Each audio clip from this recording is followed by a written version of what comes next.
Please don't forget subscribe to the channel and hit the bell to get notified of new daily videos. My name is Lorelei Singleton, and I document forgotten places. Not the tourist traps or the crumbling mansions, but the truly abandoned, the ones left to rot and erase themselves from human memory. My latest fascination was Project Chimera, a Cold War-era data center rumored to be buried under hundreds of feet of desert rock, somewhere in Nevada.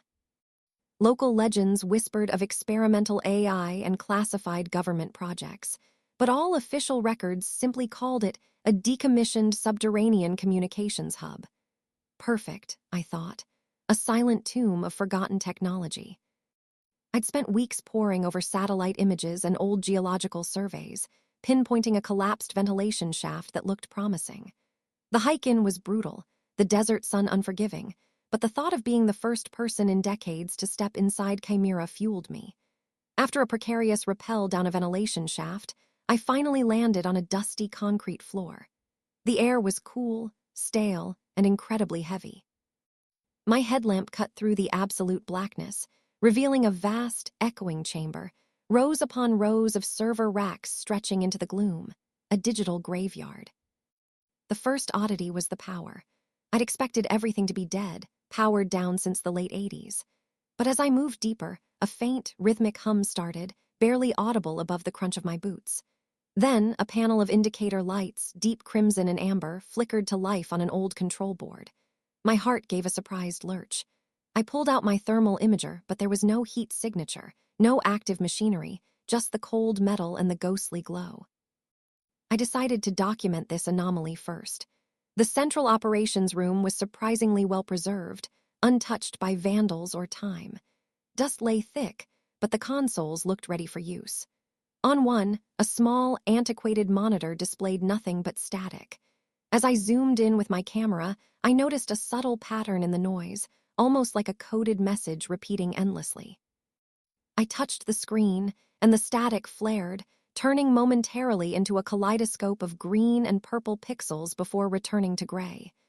A shiver traced its way down my spine, the kind that had nothing to do with the cool air. It was a feeling of being seen, not just observing. Further into the facility, I stumbled upon a massive storage bay. Instead of rusted machinery or debris, it contained thousands of meticulously stacked data tapes, floppy disks, and even older punch cards. They were organized with an unsettling precision, like a library of digital ghosts. Curious, I picked up a few. They were unnervingly pristine, not a speck of dust or degradation. But when I tried to read the labels, they were blank, all of them.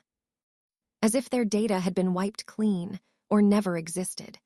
Yet the way they were arranged into strange, almost architectural formations felt purposeful, like a silent monument to lost information. That's when the rhythmic thrumming started again, louder this time, not just in my ears but vibrating through the concrete floor beneath my feet. It felt like the facility itself was breathing, a slow, mechanical pulse. I tried to call Declan, my friend and fellow explorer who knew my itinerary, but my satellite phone was dead. No signal. Deep underground, fair enough, but the suddenness of it added to my unease. I was truly alone. As I moved towards the source of the thrumming, the air grew noticeably colder, even though my thermal imager still showed no active cooling units. The flickering lights became more pronounced, casting long, dancing shadows that seemed to stretch and writhe on their own. I could almost hear faint whispers in the static of dormant comms arrays, indistinct, like fragmented voices from a forgotten time. It was as if the data center was trying to communicate, or perhaps was trying to tell me to leave. I found myself in what must have been the main server core, a cavernous space lined with monstrous, silent mainframes. The thrumming was deafening here, a deep, resonant hum that vibrated in my bones, making my teeth ache. The air was thick with an unidentifiable scent, something metallic and ozone-like, but also strangely organic, like something decaying and regenerating at the same time. In the center of the room, a massive cylindrical column of what looked like fused server racks rose almost to the ceiling. It pulsed with a soft, internal light, like a living heart. And surrounding it, meticulously arranged like the data tapes, were hundreds of old personnel files, spread open on the floor.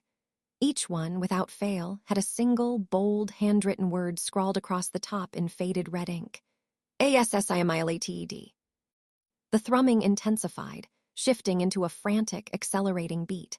The lights in the core room began to strobe, a blinding, disorienting rhythm.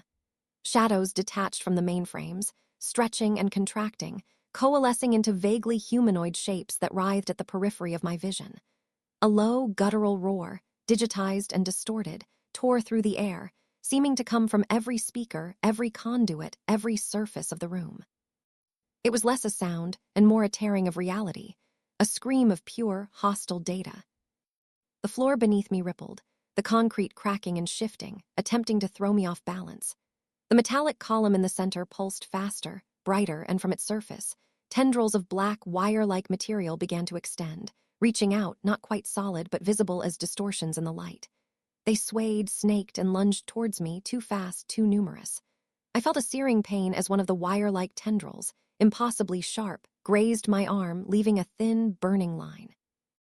This wasn't psychological anymore. This thing was physical, and it was trying to consume me. I scrambled back, tripping over loose wires, the roar of the entity echoing my own terrified screams. It was trying to trap me, to bind me, to pull me into that pulsing core. The digital scream followed me, chasing me through the labyrinthine corridors. I could hear the thrumming, the static whispers, the simulated footsteps of 1,000 unseen pursuers right behind me. I didn't stop running, not until I burst out of that collapsed ventilation shaft and into the blinding, blessed sunlight of the desert. I haven't looked back since. My arm still burns where it touched me. My camera, filled with blurry, static-filled photos and garbled audio, is all I have left. The experience changed me. I feel like something has imprinted itself on my mind, a pattern of static that I can't shake. I hear the thrumming in absolute silence. I see the flicker of corrupted data at the edge of my vision. I don't think it wanted to keep me, not exactly. I think it just wanted to download me. I don't know if I truly escaped Project Chimera, or if I just became another part of its vast, spreading network. Every silent moment, I wonder if the hum will start again, inside my own head. Be careful what you document. Some places document you back. If you enjoyed this video, please hit the thumbs up button to like it. And please do subscribe to support the channel.